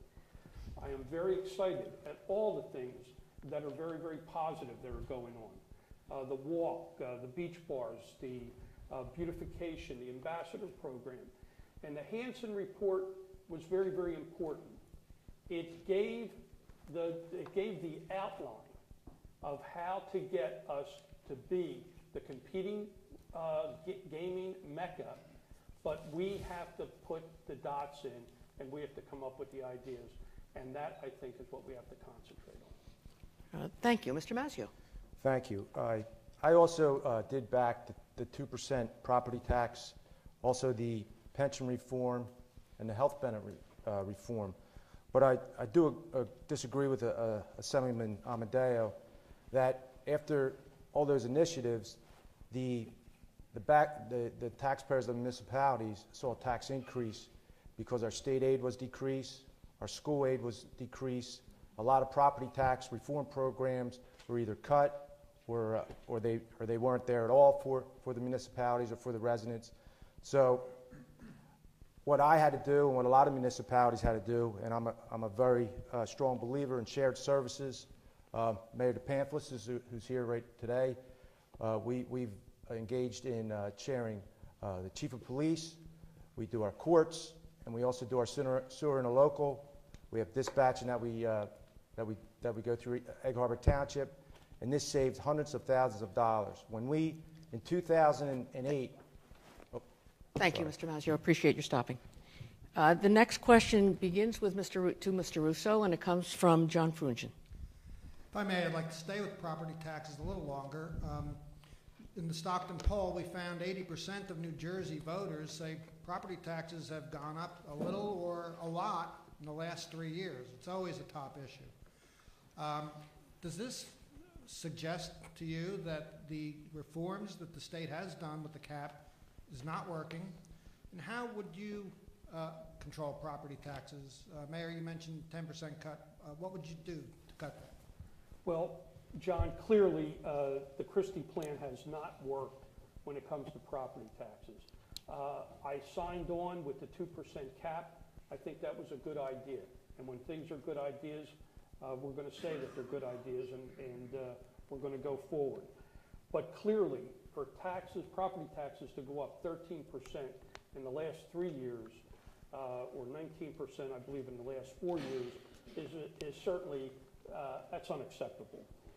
I do not support an across-the-board income tax cut, but I do support this millionaire's tax, as Senator Whalen explained that. And when you really look at that, I disagree that it's going to drive people out of New Jersey. I know people will reference the Boston College study, but when you look at that study, you're really talking about people that left that were making about $150,000. And to be quite honest with you, I'm the mayor of Longford, and I don't know many millionaires that don't have a second home. So they have some other place to go. And when they say that we're driving people out with that, I don't believe that. And this millionaire's tax, all it would do is just give a little bit of relief to the middle class, and I think that's what they're asking for. So that basically answers, that's basically my answer. I really don't have anything else to add, but it is unacceptable for 16,000 people to, they're not leaving. Thank you. Mr. Mazzio, do you want to say anything? Yes. The 2% cap was a great idea, and it does control spending. But like I said before, when state aid was decreased, school aid was decreased, and the property tax reform programs were either cut or vanished, or they vanished, it was certainly a back way to cause a 19% tax increase, property tax increase for the last 4 years. This millionaire's tax that we're talking about would help to give quick relief as far as a short-term fix, I think, as far as giving people back, especially my town. I don't have a lot of people have second homes, as Mayor Russo, but we do have a lot of middle-class people that live there, and a lot of working people who would look at this money, and it would really mean a lot to them, and it would put money back into the economy. I think that the long-term answer is that if I was elected, if I was elected as Assembly so graciously. Thank you. Oh, sorry. Thank you very much. I'm going to stick to the times. I'm not trying to be rude to cut you off. Yeah, I understand. I got on a roll. Mr. Amadeo. Thank you. Well, as long as everybody's talking about the millionaire's tax, I just want to say that I do not support it. I voted it every time it came up for an override in our House. I feel that the job creators in the state of New Jersey are the most wealthiest. When we create jobs, we put money into the revenue stream. Since Governor Christie took office, we've had the lowest rate of increase in property taxes in 2012, and that was 1.6%. That was the lowest rate in 21 years. When we take the private sector jobs created in the past 3 years, 130,000, and 65,000 of them August 2012 through August 2013, it tells you that we're sending this state in the right direction to create a revenue stream, to build the coffers, and create jobs. Thank you. Thank you. Mr. Brown. Thank you. One of the things that I've learned going to Trenton is that there are different philosophies on how to solve a problem. And it doesn't surprise me that my friends over here would like to raise another tax. One of the things that I've learned while in Trenton is that there are two distinct philosophies. When the Democrat Party and my friends see a problem, they look to raise a tax or a fee and figure they'll fix it that way. And we had 10 years of that approach under McGreevy and Corzine. And during those 10 years, we lost over 300,000 residents. They fled the state. And it's not just a Boston College study. It's one that was reviewed by Jim Hughes, the Dean of Public Policy at Rutgers. And he said this policy is driving our citizens out. We had 115 tax increases. They doubled spending and tripled our debt. That is not the policies of McGreevy and Corzine that we want to go back to. Under Governor Christie, balanced budgets with no new taxes. That's the future. Thank you, Mr. Brown. Thank you. The next question is coming from Linda, and it's going to Mr. Brown. Assemblyman Brown, Atlantic City's casinos are still struggling, and so is the economy. Are you satisfied with the results from the tourism district, or do you see something else that could benefit this area? That's a very good question. Obviously, one of our main focus is to make sure that the casino industry continues to succeed and thrive. Indirectly and directly, there are 95,000 jobs that depend upon it. Can it do more? Of course. But we finally have a governor who's paid attention to this district. If you look at when the Democratic Party controlled the legislature and the governor, the revenue was still leaving to other parts of the state, and there wasn't the kind of attention being spent.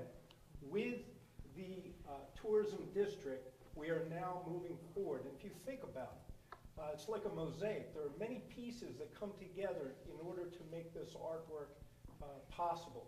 The glue that holds it together is clean and safe.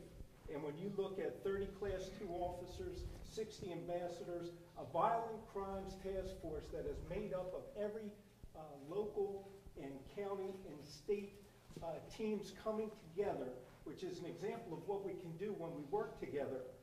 Improve boardwalk lighting and cameras, because let's be honest, nobody's going to come here no matter what we build or what we do if it's not clean and it's not safe.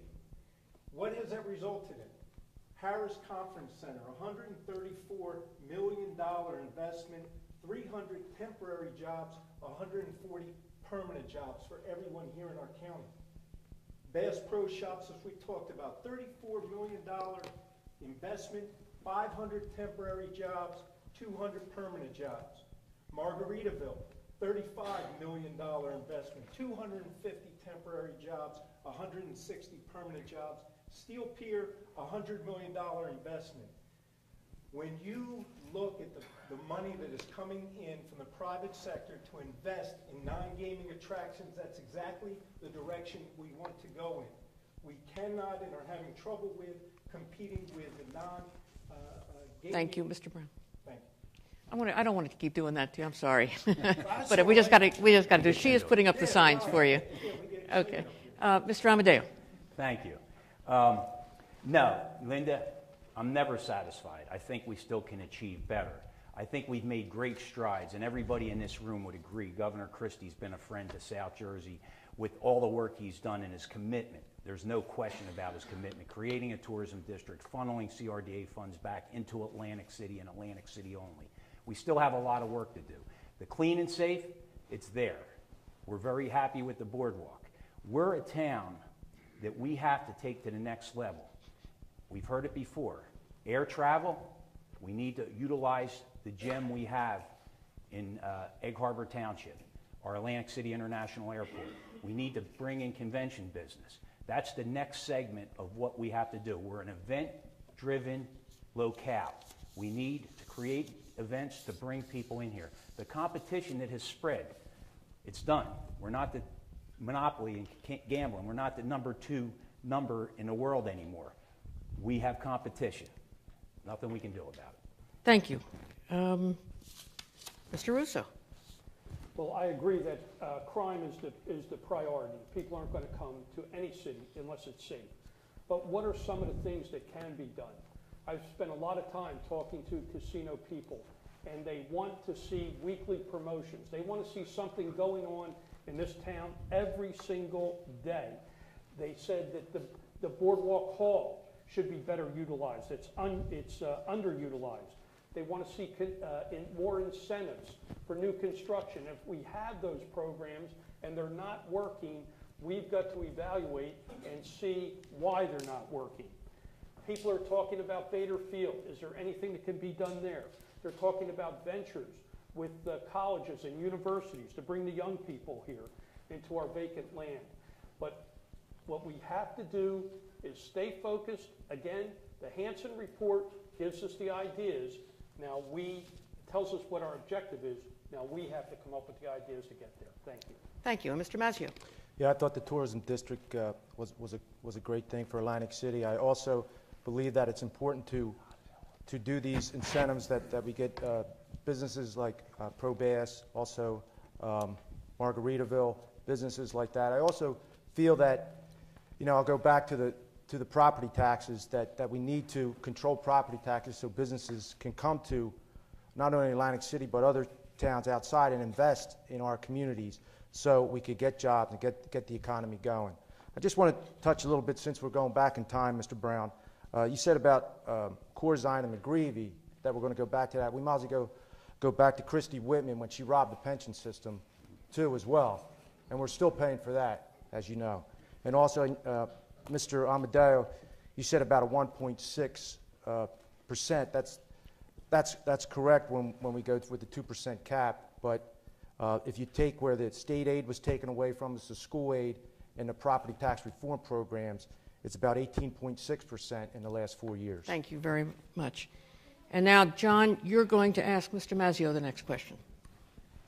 Mayor, are you satisfied with the state's effort to help affected regions recover from Superstorm Sandy? Is there anything more the state should have done or should be doing now?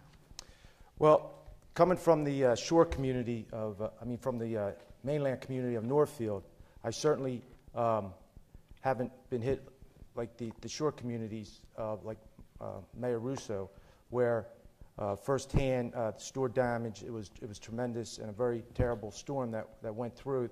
But the complaints that I hear that the people aren't receiving the monies quickly, and I think we had a definite communication problem between the state and some municipalities. I thought that in the beginning, as it was going on, I thought Governor Christie did a great job with it, but one of the things that, if people remember, in June 30th of last year, the Recchio, which I'd never even heard of before, came through the mainland communities and caused tremendous damage, where mayors from Linwood, Northfield, we had to do a really thorough cleanup. We did get FEMA money, but that money does take time to get where it has to go, and I think Superstorm Sandy was a storm that caused billions of dollars of damage, and there's still a lot of work to be done, and people, the residents, aren't totally satisfied with what's going on. Thank you. Mr. Russo. Well, I'm certainly not happy or satisfied that there's been a delay in the money that people are entitled to get themselves back on their feet. But what I am happy about is that we're showing progress as far as mitigation. The federal government and the state government. What can we do to prevent this type of damage from occurring again? So clearly, it comes down to 2 or 3 things. Number one, we've got to protect ourselves from the ocean and the bay, and that's being done by dunes and bulkheads. And number 2, we have to address the housing elevation that we allow here on the Barrier Island. In Longport, since I've been in office, we went to elevation 12, and I can attest, to the best of my knowledge, that not one house at elevation 12 got damaged as bad as the storm was. Thank you. Thank you. Mr. Amadeo. Yes, thank you. No, I'm not satisfied. I think that the issue looms with all legislative offices in the 9 affected counties. It's probably the busiest time we've had personally as legislators dealing with some very sad issues. That's why, along with my colleague John Wisniewski in the Assembly, I co-sponsored with him the Sandy Victims Bill of Rights bill. We want that to go through the legislature during lame duck to give our victims the opportunity to have some rights moving forward. The other issue I brought to the legislature was a bill on the safety of raising houses. We've all seen the events in the paper of the house that came down in Little Egg Harbor, Little Egg Harbor. That was a catastrophe. Moving forward, we need to have safe provisions in place so that there's safety and that OSHA can apply to those issues to keep it a safe work environment for the people raising houses. Thank you. Mr. Brown? Pretty much everything that you can say about Sandy and the state, I think, has been said. I will echo this, that I do agree very much that there is more that can be done. I have my own friend who contacted the office and explained how the insurance company was not paying on the claim. And along with John, I'm very proud that when we heard more of these complaints, not just from FEMA and not just from the state, but also from the insurance carriers, sponsored a bill to make sure that we hold the insurance companies accountable, that they cannot act in bad faith and try to undercut homeowners, not pay on the claims that are being submitted. We all understand that the insurance companies are the first ones to take your premiums. But when the time comes that you actually need them, we need as a state to continue to make sure that they make those payments. So that is one different area in which John and I are working towards looking out for everyone in the second district. Thank you. And I believe the next question is from Linda to Mr. Amadeo. Assemblyman Amadeo, what restrictions, if any, would you place on rebuilding of damaged or destroyed properties that are subject to storms along the coastline? Well, restrictions, I believe that when the final maps come out, that'll set the tone on what's going to happen. I personally would not place restrictions on homeowners. All I know is for their safety, I would do whatever we needed to do to protect homeowners as they rebuild through this process. I mean, I heard in the former debate about the issue with the velocity zone. I think now with the work that we've done as legislators and as county elected officials all getting together, both Democrats and Republicans in a room and talking with FEMA, the DEP, and all interested parties, we were able to come to a compromise and try to make the restrictions less impactful, but at the same time protect our homeowners. The general safety of our public is foremost. We've seen the executive order by Governor Christie to create dunes along the whole stretch from Sandy Hook to Cape May. Looking in the future, that mitigation is needed. We need to protect our homes. Wherever there were dunes, there were no damage, or minimal damage, I should say. Where there wasn't dunes, that's where we faced all the damage. So moving forward, I don't know if I would use the word restrictions. I think we have to be open and understand in the low-lying areas, we have to address that. The elevation, the base flood elevation for the first floor, we have to encompass, and at least the average home's built for 100 years. We have to look 100 years in the future with scientific data to see what that elevation would be, and that's what the municipalities should be able to adopt. I don't believe in taking away home rule. I think the guidelines should be set, and the municipalities should follow from what the federal government sets for us. Thank you. Thank you. And Mr. Brown? Yes. There are certain realities that we all have to deal with, and that one of them is the climate is changing. And as that climate changes and weather becomes more severe, we have to take that into consideration as we plan for the future. And when we plan for the future, certainly the government should play a role. Now, we were very fortunate because initially when FEMA put out the preliminary maps, along with Mayor Russo, I know that we would attend many coastal coalition meetings. And the smartest thing that we did as politicians was hire somebody that actually knows what they're doing, and that was Dr. Stu Farrell. And Dr. Farrell put together the scientific data necessary in order to show FEMA that the V zones were absurd, and they were a catastrophe looming for us. Because if they were to have stayed in effect, people could not have been able to afford to raise their homes. Then if they didn't, they wouldn't have been able to afford their insurance, and we would have had a mass exodus off of this island, which would have devastated everyone. Thank you. I'm very thankful we were able to accomplish that. Thank you. Mr. Russo? Well, I actually saw Sandy as well firsthand, and yes, the bay did not get 3-foot waves, but the bay certainly replicated the ocean. It was very, very bad. Now, getting on to the ocean side, they've mentioned the dune. I have stood up and have led the fight to support dunes. What we have to do is for the greater good. And I've already told people I am not buckling to 1 or 2 people that are concerned about their views, are concerned about how this is going to affect their life.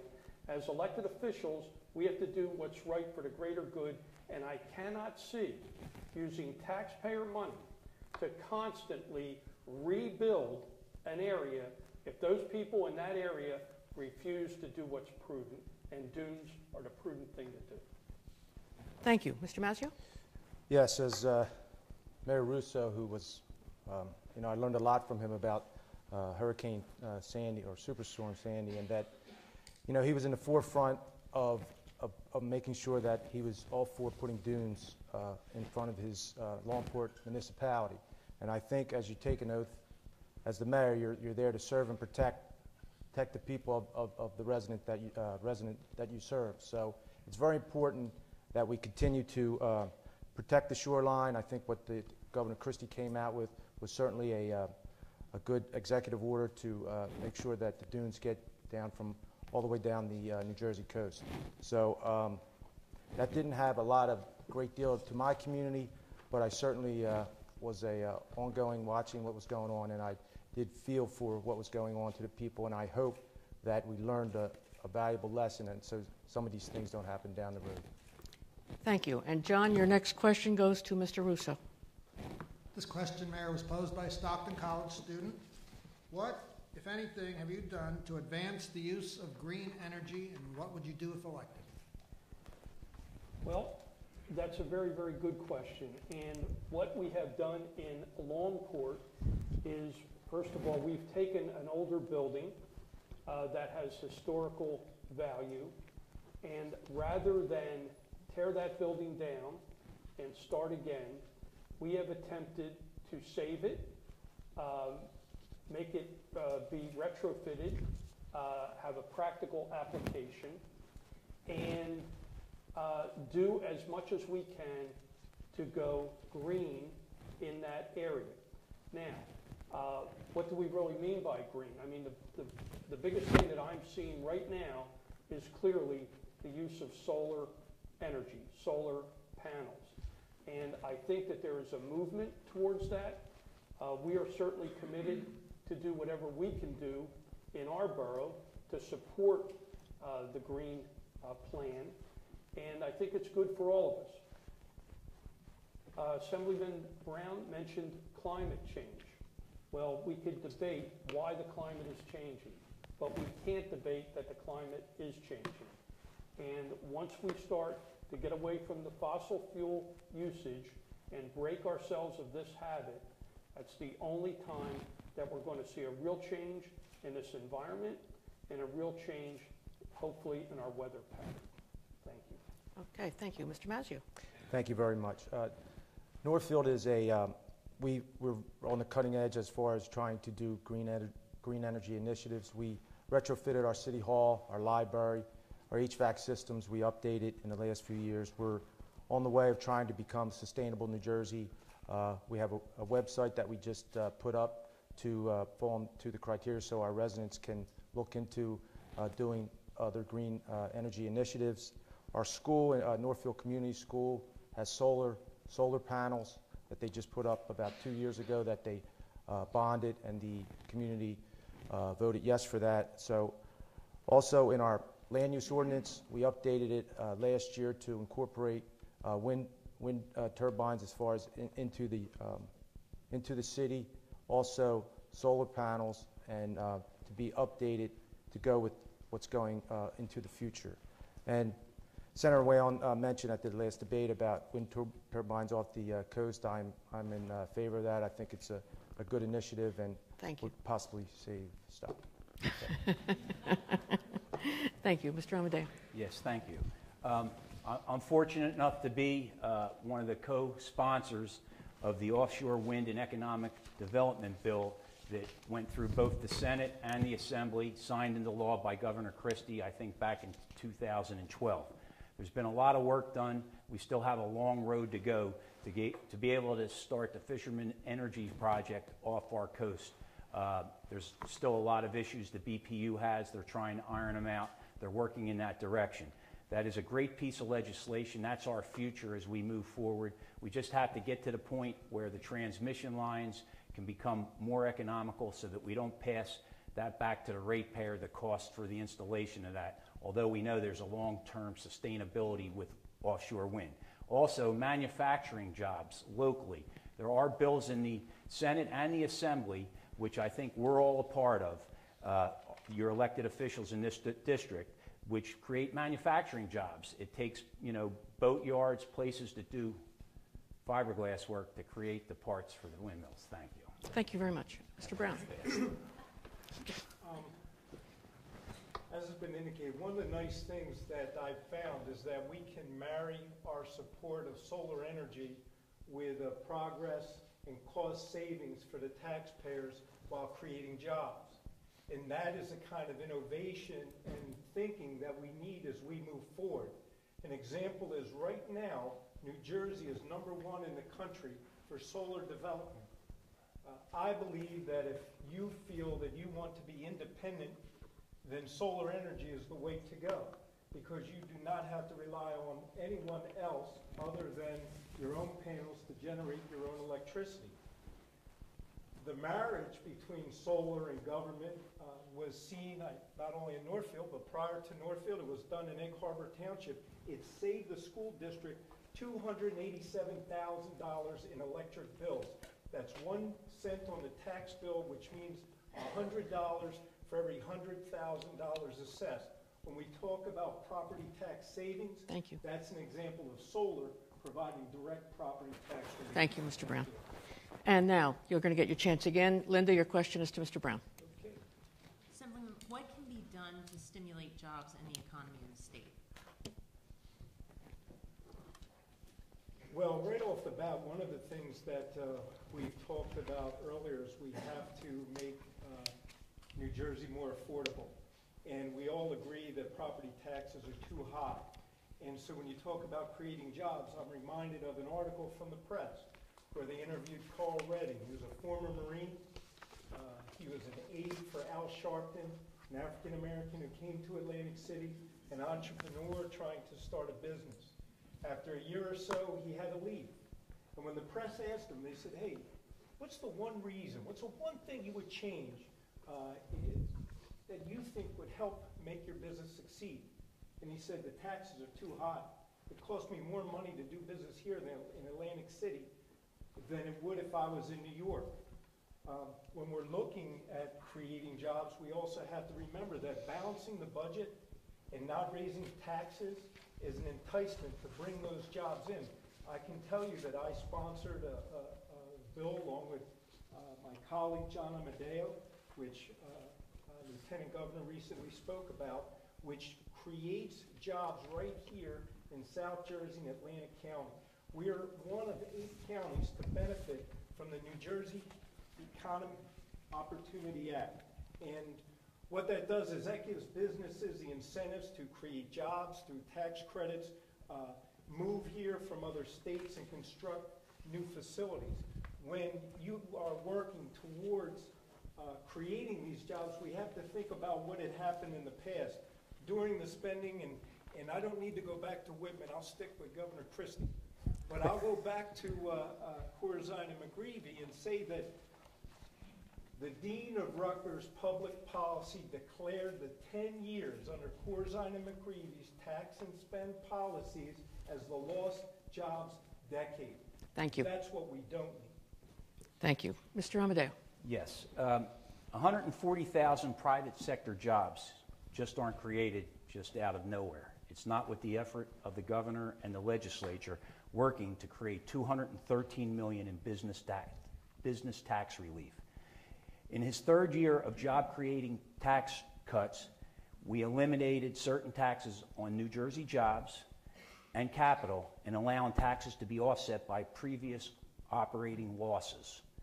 Ended the existing business taxes, the 4% corporate business tax, the CBT surcharge, the TEFA energy tax, and an extra tax on group accident and health insurance.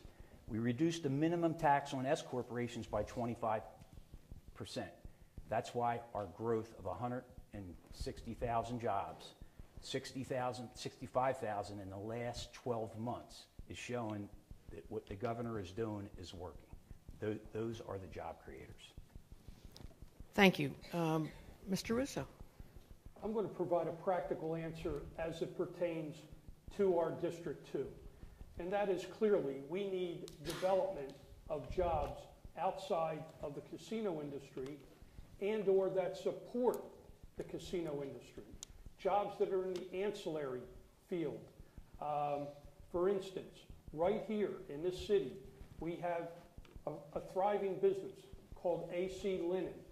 And what that does is cleans the towels and the sheets and everything, supports our casino industry. Are there other industries, ancillary industries, that could also support our casinos, and that could be a light industry or a technology that can be in this area? That's what we have to look at. We've got to look at this from the perspective of right here in Legislative District 2. Thank you. Thank you. Mr. Mazzio. Yes, I'll speak from the perspective from the mayor. I think that a lot of infrastructure in communities and the county and the state, it's been said that our infrastructure is in deplorable conditions. We need to possibly find ways to, there was talk about the transportation fund. We have to make sure that's funded because that's a direct way of creating jobs as well, because if that fund is funded, we will be able to go out and have our infrastructure fixed. The DOT every year, our transportation fund, Northville gets, I guess for the last 5 or 6 years, we probably used about $600,000 to $800,000 for our roads.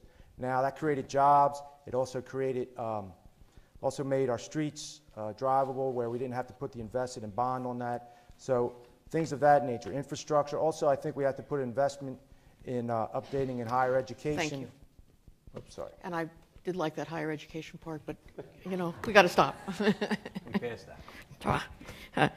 Okay. Yes, you did. The next question is from John to Mr. Mazzio. Mayor, Superior Court judge recently ruled that same-sex couples in New Jersey can marry. Where do you stand on this issue? I'm a mayor. I do weddings. I've done probably 105, 110 weddings since I've been mayor. I was go back, I think in 2006 or 7 when the civil union bill was passed, our mayor in town decided not to do weddings because you have to commit when you do weddings to do civil unions.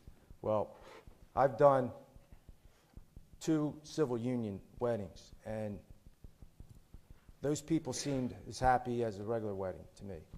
So who am I to judge about gay marriage? I'm all for that gay marriage equality. I think other states are going. I think that New Jersey will soon be passing that bill to go forward with that. Like I said, when I did these weddings, these people were happy, and I'm not going to pass judgment on them. So that's how I feel about it. Thank you. Mr. Russo. Well, I believe what we're talking about here is us following a federal model in this area. And like Vince Mazzio, I also do weddings and civil unions. And I support this marriage bill, this marriage concept, because it is a question of equality. It's a question of health care. It's a question of giving people benefits that they may not get without this mechanism. So if it's been approved by the courts have ruled on this. I think what we're going to do is see this appealed. Personally, I want to appeal it. I would just let it go and go from there. I certainly don't have a problem with this. Thank you. Mr. Amadeo? Thank you, Sharon. I do not support gay marriage. I don't really want to comment on it. I just want to let everybody know that I will not vote in favor of the override that we're going to be faced with. I believe marriage is between a man and a woman. I'm a Roman Catholic, and that's how I was raised, and I support that issue. I still support civil unions. I have many friends that don't agree with me, but that's my philosophy, and that's what I'm going to stick to. So everybody knows my answer. I just don't want to expound on it. Thank you. Mr. Brown? This is an issue that I will tell you that, yes, I would vote to override the governor's veto. But it's not about judging people, and it's not about following a model. It's about civil rights. And the New Jersey Supreme Court previously had said under Harris that a civil union provides every single right that a marriage would provide.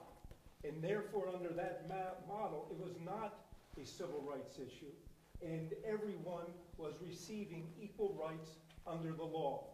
The federal Supreme Court recently ruled that if the state has a civil union, those gay and lesbian couples will not receive certain federal benefits.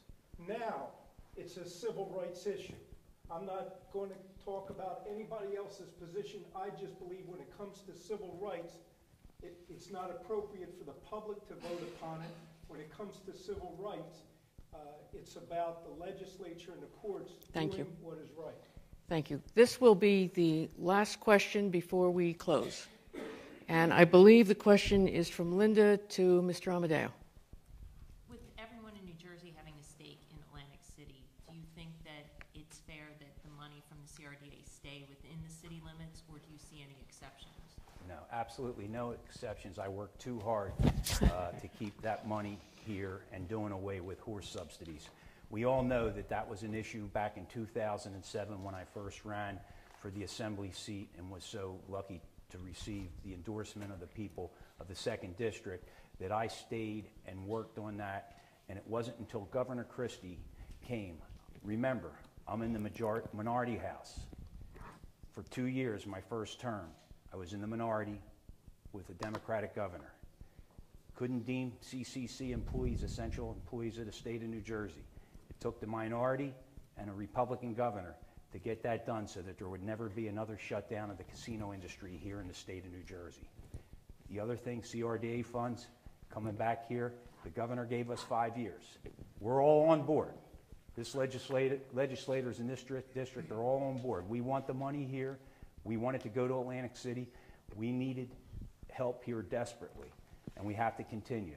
So there's no issue with me taking money from where that 1.25% reinvestment tax that the casinos pay to go outside of Atlantic City. We don't have good times anymore. We have competition, so it has to stay here. Thank you, Linda. Thank you. Mr. Brown? Well, I too agree that the money needs to stay here in Atlantic City. What we all have to acknowledge and realize is that convenience gaming is obviously hurting our bottom line in the casinos and the revenue. So what do we have to do to protect ourselves from convenience gaming coming up around us? We have to make sure that we continue to grow non-gaming attractions. And how do we do that? We do that through the CREDA and through the leadership of someone like John Palmieri, as well as through the ACA and the leadership of Liza Carbonell. And we get the investment that we're getting. When you talk about a destination resort, Margaritaville is a destination. People will travel up to 50 to 60 miles just to go there and spend the day. Well, now you're putting a destination within a destination resort. When they're here, they will go to our other restaurants, go to our other stores, and that is a type of non-gaming investment that's important. Thank you. Mr. Russo? I also agree that the casino redevelopment money stay in Atlantic City. It's redevelopment. And You know, we created a tourism district, but Atlantic City is more than a tourism district. It's a community district. And what makes up your community, your churches, your children, your small businesses? And I would like to see more done in the areas outside of our tourism district to make sure that we send a clear message that the rest of Atlantic City, outside the tourism district, is not abandoned, not forgotten, and the best way to do that is to keep those funds here in Atlantic City. Thank you. Thank you. Mr. Mazzio. I think we're all in agreement to keep the funds in Atlantic City. I also, these economic times that we're in, I think it's best to keep that funding in Atlantic City. I also agree with Assemblyman Brown about continuing the non-game attractions and also to have business incentives to grow Atlantic City and have people invest in Atlantic City. And it's very important to keep that money funding more now than ever because we have a lot going on and a lot that needs to be done as far as employment and getting businesses in town and getting us back on track. Thank you. Thank you. We're going to go to the 1-minute close. We'll be going in the same order that we began. So, Mr. Amadeo. The last time I will thank you, Sharon. Thank you. And I want to thank Stockton and the Press of AC for hosting this great event tonight. I also want to thank my challengers, Mayor Russo and Mayor Mazzo, for their participation in this great debate. And most important, I want to thank the voters of the 2nd District for the confidence you placed to me over these past 6 years. You sent me to Trenton to fight for Atlantic County, and I am proud to say we accomplished a lot by working in a bipartisan way under the leadership of Governor Christie. People are going back to work. We reduced the size of government, we're controlling spending, and we are working hard to deliver real property tax relief. There is still too much at stake. With your vote, this election will help Governor Christie end unused sick leave payouts to public employees, implement shared services, and fight for real civil service reform so we can finally get property tax relief into the hands of the taxpayers. Thank you all. Thank you. And Mr. Brown. Yes. Thank you again. I want to thank the press and Stockton and, of course, Mayors Russo and Mazzio and John Amadeo, my running partner. While I am an elected official, I'm a husband and a father first. As I sit with my wife and 3 kids around the dinner table, we talk about the same things that all of you talk about. Everything from how we're going to make ends meet to when cheerleading and swim practice may be and who's going to drive them, how we're going to afford college. These concerns are shared by thousands of other Atlantic County families, and I keep this in mind when I travel to Trenton and I am representing all of you. We have a responsibility to make and keep New Jersey affordable so that our families can stay here, raise their families here, and retire here. I take that responsibility very seriously, and I am doing everything that I can to help create that brighter future for everyone. Once again, I thank you very much. I ask that you vote for John Amadeo and me. Thank you. Chris Brown. Thank you. Thank you. Mr. Russo. I also want to thank the organizers of the debate and thank those on the team that asked the questions. I want to thank you for not asking me a question about the smiley face on the water tower. We've had enough of those questions for a lifetime. The residents of this district know that Vince and I are going to work with Senator Whalen to make sure we have a strong voice in Trenton that stands up for our needs. We as a team will continue the bipartisan budget priorities, such as that 10% property tax cut. We'll make sure there's ample funding for women's health services, common sense gun reform, and that our veterans get good jobs when they return from overseas. We'll make Atlantic County small businessman help. We'll give him the help to rebuild, and we'll give Senator Whalen the support he needs to stand up for our middle class. Thank you. Thank you. And Mr. Mazzio. I also would like to thank everyone who organized this debate. And again, thank you to my John Amadeo and Chris Brown. I want to end this debate by letting the residents of District 2 know that if so gracious be elected as Assemblyman, I will work hard every day to make this district a better place to live. I'll do that by applying business principles to government. I know that you cannot run government like a business. Instead, we need to make sure that government can address the needs of everybody, especially those of the middle class. The time has come for all elected officials to work together and fight for those who are getting squeezed. I have always worked hard as mayor, and I will continue to do so if elected as a Assemblyman in the 2nd District. Thank you, everyone, and good night, and I am looking for your support. Thank you very much. Thank you.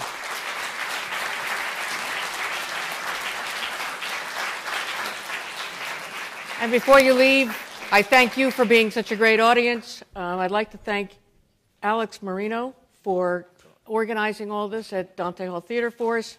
He's giving me a signal here. I don't know what it is. I'd like to thank Dan Douglas from the Hughes Center, obviously the people down here, and of course our co-sponsors, the Press of Atlantic City. Yeah, and what are we